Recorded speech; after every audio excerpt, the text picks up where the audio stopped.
Tax పేయర్లకు భారీ good news. అతి త్వరలో కొత్త పన్ను ముసాయిదా నిబంధనలు అమల్లోకి రానున్నాయి. కేంద్ర ప్రభుత్వం ఇటీవలే డ్రాఫ్ట్ ఇన్కమ్ టాక్స్ రూల్స్ 2026 విడుదల చేసింది. ఈ నియమాలను ఆమోదించి అమలు చేస్తే మాత్రం జీతాలు పొందే ట్యాక్స్ పేయర్లకు బిగ్ రిలీఫ్ అని చెప్పాలి. 2026-27 ఆర్థిక సంవత్సరం నుంచి పన్ను గణన పద్ధతి గణనీయంగా మారుతోంది. ఇందులో కొన్ని ప్రధాన మార్పులు కూడా ఉన్నాయి. ముఖ్యంగా జీతాలు పొందే తరగతి, మధ్యతరగతి పన్ను చెల్లింపుదారులకు ఈ కొత్త డ్రాఫ్ట్లో భారీగా మార్పులు ఉండనున్నాయి. అత్యంత ముఖ్యమైన మార్పు ఏంటంటే, గత కొన్ని దశాబ్దాలుగా దాదాపు స్థిరంగా ఉన్న అనేక భత్యాలు, మినహాయింపుల పరిమితులను పెంచే అవకాశం ఉంది. ఈ మార్పులు అమలు అయితే పాత పన్ను వ్యవస్థను ఎంచుకున్న చాలా మంది వ్యక్తులపైన పన్ను విధించే ఆదాయమే కాదు, మొత్తం పన్ను భారం కూడా తగ్గనుంది. కొత్త ముసాయిదా ఆదాయపు పన్ను నియమాలలో పిల్లల విద్య, హాస్టల్ ఖర్చులు, ఆహార భత్యం, హెచ్ఆర్ఏ వంటి భత్యాల పరిమితులను పెంచాలని ప్రతిపాదించారు. ఉదాహరణకు పిల్లల విద్యా భత్యం పరిమితి ప్రస్తుతం ఒక్కో బిడ్డకు నెలకు 100 మాత్రమే ఉండగా ఇప్పుడు నెలకు 3,000 రూపాయలు పెంచాలని ప్రతిపాదించారు. అదేవిధంగా హాస్టల్ భత్యాన్ని నెలకు 300 రూపాయల నుంచి 9,000కు పెంచవచ్చు. ఒక వ్యక్తి మెట్రో నగరంలో నివసిస్తూ 30 లక్షల వార్షిక జీతం సంపాదిస్తున్నాడని అనుకుందాం. అతడి జీతంలో హెచ్ఆర్ఏ, ఎన్పీఎస్ కాంట్రిబ్యూషన్ అనేది పిల్లల education allowance, hostel allowance, LTA, food allowance, gift allowance వంటి వివిధ కేటగిరీలు ఉంటాయి. ఇలాంటి వ్యక్తికి 3 వేరువేరు పన్ను బాధ్యతలు ఉంటాయి.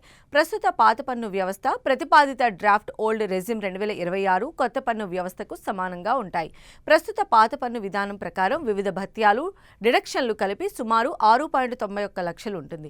దాంతో మొత్తం పన్ను విధించదగిన ఆదాయం సుమారు 18.84 లక్షలు, పన్ను బాధ్యత సుమారు 3.92 లక్షలు ఉంటుంది.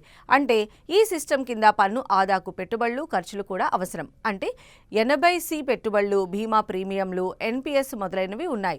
ముసాయిదా నియమాల ప్రకారం అనేక భత్యాలకు పరిమితులు పెంచి మొత్తం మినహాయింపు సుమారు 12.08 లక్షలకు చేరుకుంటుంది. పన్ను విధించదగిన ఆదాయాన్ని దాదాపు 13.66 లక్షలకు తగ్గించవచ్చు. ఈ సందర్భంలో మొత్తం పన్ను బాధ్యత దాదాపు 2.31 లక్షలు కావచ్చు. అంటే ప్రస్తుత పన్ను విధానంతో పోలిస్తే 1.7 లక్షల వరకు పన్ను ఆదా సాధ్యమవుతుంది.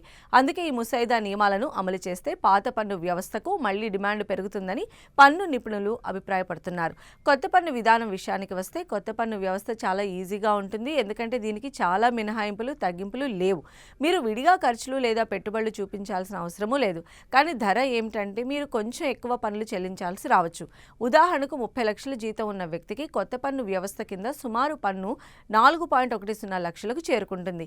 పాత పన్ను వ్యవస్థ కన్నా కొత్త పన్ను వ్యవస్థను ఎందుకు ఎంచుకుంటారంటే, కొత్త పన్ను వ్యవస్థ కొంచెం ఎక్కువ పన్ను వసూలు చేయవచ్చు. అంటే చేతిలో ఎక్కువ క్యాష్ ఉంటుంది. పాత వ్యవస్థలో పన్ను ఆదా కోసం 80C పెట్టుబడిదారులు బీమా, ఎన్పీఎస్ లేదా ఇతర పథకాల్లో పెట్టుబడి పెట్టాల్సి ఉంటుంది.